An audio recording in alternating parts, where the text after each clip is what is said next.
Welcome sa Dries TV. Kung interesado ka sa ganitong news, huwag kalimutang isubscribe ang ating YouTube channel. Maraming salamat! Welcome po ulit sa ating panibagong update tungkol kina Kim and Paolo Abilino. Sa bawat update natin, tatalakayin natin ang mga pinag-uusapan sa mundo ng social media tungkol kina Kim and Paolo Abilino. Kaya naman kung hindi pa po kayo nakasubscribe dito sa ating channel nako, i-click nyo na po yan and isama nyo na din ang bell button.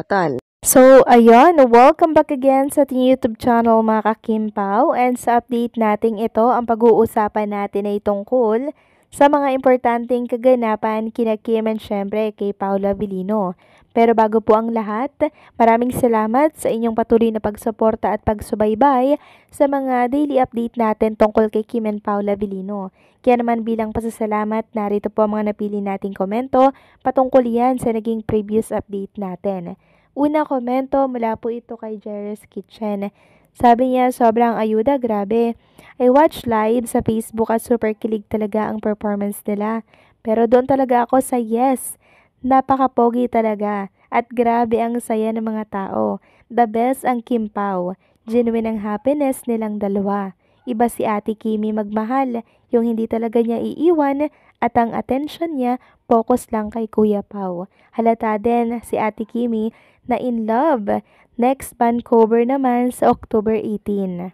So, isang buwan lang yung pagitan, ano? September na bukas. Tapos, October 18, meron ulit silang, event, no? So, nakakatuwa naman mga kakimpaw. Meron na naman tayong aabangan sa band cover naman itong si Kim and Paolo Abilino. So, another moment na naman syempre yon for Kim and Paolo Abilino.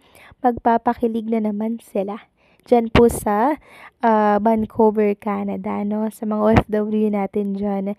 Grabe, hindi talaga ako move on sa mga napanood ko na kilig moment ni Kim and Paolo Abilino eh. Hopefully, maulit-ulit yon sa October 18. 'Di ba? Kasi lagi na lang gusto natin masaya tayo. Kasi parang feeling ko pag nanonood tayo ng mga nakaka-good vibes na video ni Kim and Paolo, natatanggal yung stress natin. Tapos yung problema, pansamantalang nawawala. At least pansamantalang nawawala, 'di ba? Pag merong Kim and Paolo Abilino na napakasayang moment, 'di ba? Parang ayaw na nating matapos yung moment na 'yon, mga kakimpa. Kung pwede lang, 'di ba? Kung may power lang tayo na i-extend yung mga ganitong moment, nagawa na sana natin 'yon, 'di ba? So, isa lang yung masasabi ko sa pinakita ni Kim and Paolo Abilino kagabi. Yun ay pinatunayan lamang po ni Kim and Paolo Abilino yung malalim na relasyon nila sa isa't isa. Diba, kampante, panatag, and syempre, may karapatan sa isa't isa. So, maraming salamat sa komento, Jairus Kitchen. God bless and more power. At ang pangalawang komento naman ay mula po kay Ginang Helen Santos. Sabi niya, good evening, Miss. Ayan, there's po. Sana wag nang umuwi ang total.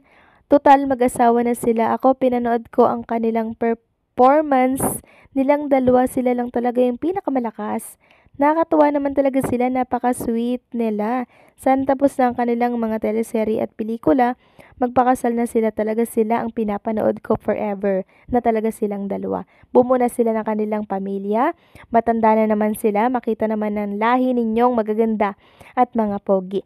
So kumalma lang po kayo, Ginang Helen Santos, dahil matutupad din po yan. Soon, siguro mangyayari po yan.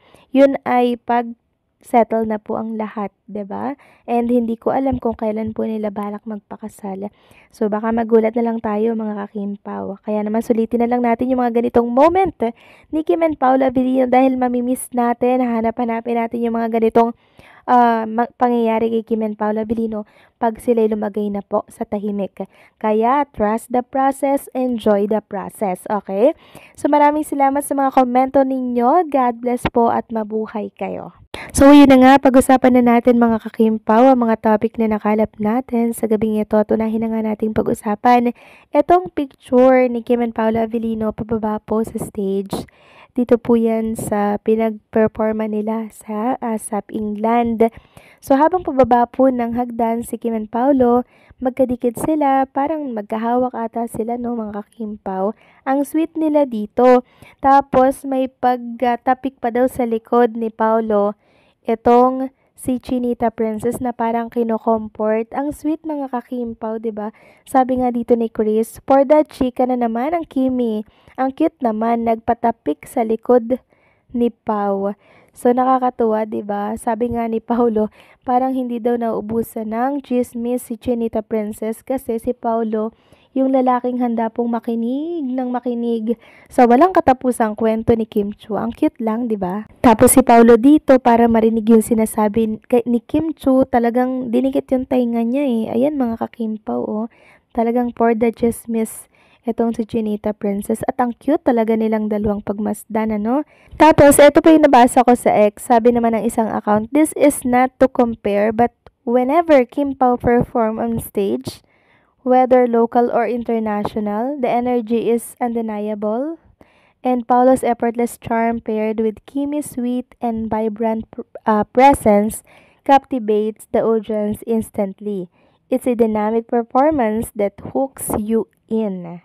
Very well said mga kakimpaw. Agree ako sa sinabi po nitong KP Global na talagang iba talaga yung chemistry ni Kim and Paolo Avellino lalo na pag sila po yung nagkakasama, mapa-international man yan or local, talagang ang lakas ng dating nila sa masa.